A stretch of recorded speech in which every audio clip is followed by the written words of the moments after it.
રાજકોટના famous creator મૌલિક જેઠવાન લઈ આવ્યા આપણે ગીરના બગીચામાં. लेकिन ये साला कर क्या रहा है यहाँ पे? તો ભાઈ આપણે નીકળી ગયા બગીચા બાજુ આટો મારવા.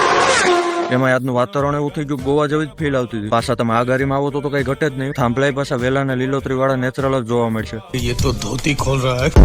ગામમાં આવીને ભાઈની ઘરે આટો મારીને પહોંચી ગયા આપણી વાડીએ. ફટાફટ ફ્રીજમાં દૂધ મૂકી બગીચામાં આટો માર્યો. તેલા આ તો આક્રમણ છું, વરસાદ ફાડી નાખશે. આની પર કલર એમ પકડો નહીં.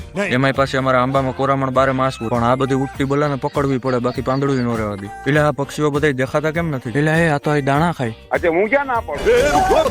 વાતાવરણમાં તાત્કાલિક બદલાવ આવી ગયો. હવે અંધારું થતું ગયું. એમાં અમારા ખેતરોનું લોકેશન એવું છે ને કે વાત જ જવા ગયું.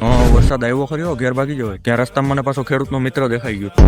પછી ત્યાંથી પહોંચી ગયા આપણે બીજા બગીચે. હવે રાજકોટના ફેમસ ક્રિએટર મૌલિકના વિડીયો કોણ કોણ જોઈ કમેન્ટ કરી દેજો. એમાં આપણા વિડીયો જોતા હોય એ કમેન્ટ કરજો. હું ખાસ કે ક્યાંક તો દેખાવું. ભાઈ આ બગીચામાં તો કેરીને કોઈ તાણ જ નથી. એમાં આપણે કાગડા કેરી વાળો આંબો મળી ગયો. આકાર ચકલી જેવો આવતો. चकला कोई दी કાગડા નો બને યાર. કાચી કેરી ખાઈ ખાઈને દાંત અંબાઈ ગયા. વરસાદે આંબી લીધા. એમાં આજ રાજકોટથી આપણા ગીરમાં વરસાદ લઈને આવ્યો.